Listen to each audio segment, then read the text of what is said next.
Hey guys, welcome back to another video. So if you hadn't heard, BLU has announced 3 new devices and they're all LTE.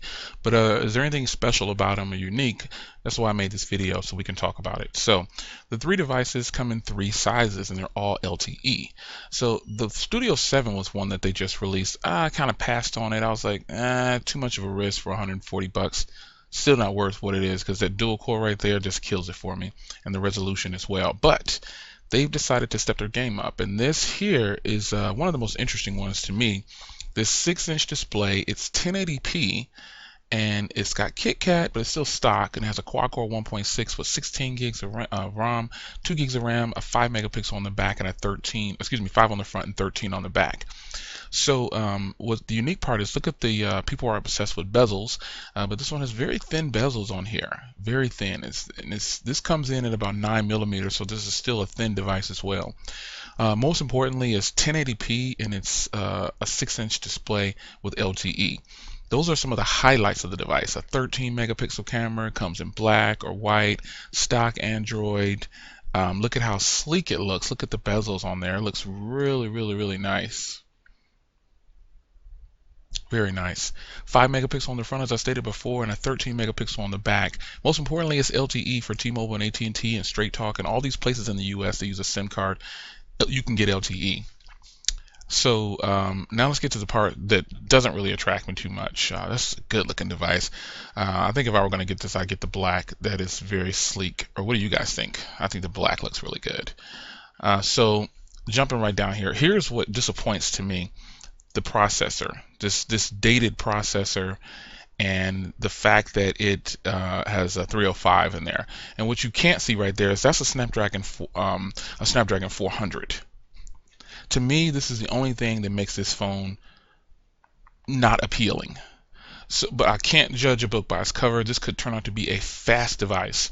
It's a 6-inch display, which goes head to head with the likes, whether you want to hear it or not, it goes head to head with the likes of the Galaxy Note, the Nexus 6, phones like that. It's a 6-inch display. The LG G Flex it's right in line with all those, because this has a 1080p display, has a quad-core processor, and the Adreno 305 is not a slouch. So I'm kind of iffy about this, but which one of these? I'll start. Do you think the specs on this is worth buying?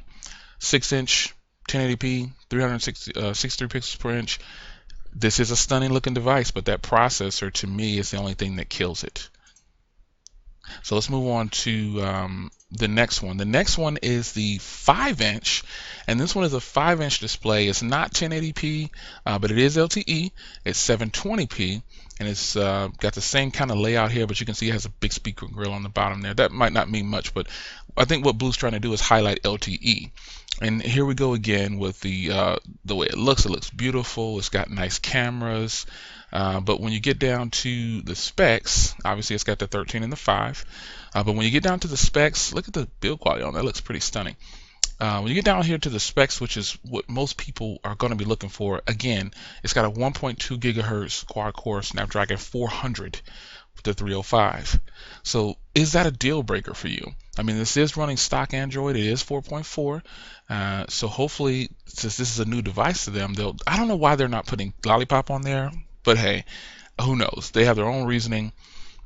The software, the processing power can handle Lollipop. So I don't know. But again, this one gets kind of a downgrade. You can still put a 64 gig card in there, but you only get 1 gig of RAM, 5 and 8 gigs of internal memory, which probably is only going to give you about 6 available to yourself, or maybe even 5. But you've got a 720p display this time, and they're calling this BLU Infinite view technology. So again, this one comes in at 9 millimeters, so it's relatively thin. It's got the 1080p recording, a 13 megapixel camera, 5 megapixel camera, LED flash. I mean, but what kills it again is this processor right here. But we'll go over the pricing in just a minute. So this is the 5-inch one. Now the 4.5-inch one might be more appealing to a lot of people. This is the Studio Mini LTE. It's going further and further down. It's got 4 gigs of memory, which you're only going to get about one to yourself, maybe even two. A gig of RAM, and it has that same 1.2 gigahertz quad core processor, Snapdragon 400. But it's running 4.3. So that decision, I don't know, but we'll get into the pricing. But I guess they had to do it for. Um, I don't know. I'm not gonna guess. I have no idea why they put 4.3 on here. But here's the device. Comes in all these nice, bright, vibrant colors. And let's go down to the specs. You're getting 1 gig of RAM, 4 gigs of memory, which is about 1 to 2 available, 32 gig card, but it's LTE. And the display goes down even farther. It's 480 by 854. So pricing. What does the price look like on these? Well, the LTE, the 6.0 LTE one is $279. And before you shake a leaf and say, "Oh God, that's way overpriced," well, consider this. How much did I pay for my Nexus 6? $700. No SD card. It's stock. It's running the latest version of stock, and it's tough. It's LTE. This is LTE. It has a 6-inch screen. This has a 6-inch screen. It has a 13 megapixel camera. This has a 13 megapixel camera. This has a 5 megapixel on the front, but the price tag is half. It's a little less than half. You're getting not the fastest processor, but you're getting no bloatware, and it's off contract straight up. As you can see here, it'll work with Metro PCS, Ultra Mobile, Straight Talk, Simple Mobile, Net 10 or Net 14, AT&T, Family Mobile, HTOY, all these places. It works. Same with the Nexus 6, but I just threw that device out there because that's the latest 6-inch device that I purchased. But the price point after taxes for me, this comes to $300. It's got a 1080p display, and for competition purposes, if the Nexus 6 was a 1080p display, we'd get much better battery life. Anyone can argue that we would, but this Quad HD display thing is killing the game right now, and people are just feeling like they need a 2K screen on their phone, which is ridiculous.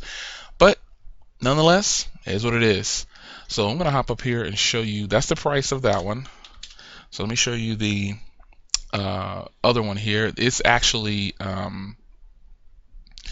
I think this is one of the older ones, but it's actually $199, I believe. Unless they've already put it down to no, here it is right here. This is the one, because there are a couple of them out there. Here it is. So this is the 5.0, and it's actually $199. And they appear to be selling, because when I looked at this earlier, there were tons in stock, but they're not now. So again, this is the 5-inch one, and it retails for $199 with 720 display. Still got the 13 megapixel and the 5 megapixel. You got to ask yourself, is it worth it, or should I just bump up to the 6, or what size phone do I want? And again, this comes with unlocked, and you can work on all these carriers right here, straight out of the box, and it's LTE. That's one of the most important things right there.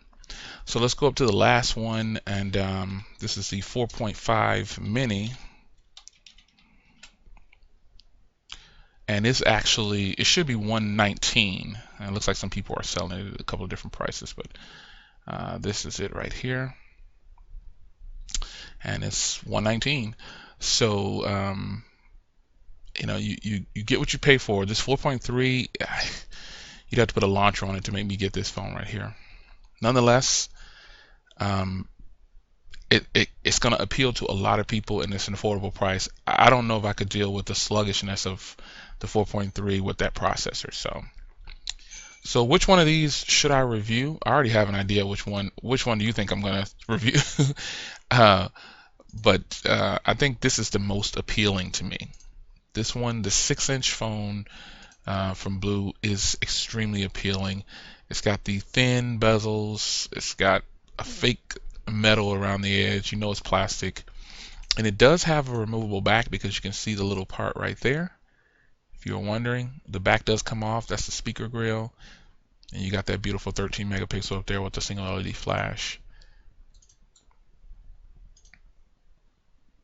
Get some close-ups of it. So this is the most appealing to me. Which one is the most appealing to you? I will see you guys in the next video. Let me know. I want to review one of these. I already have my vote up which one I should review. But you let me know in the comments. I'll see you guys in the next one. Take care.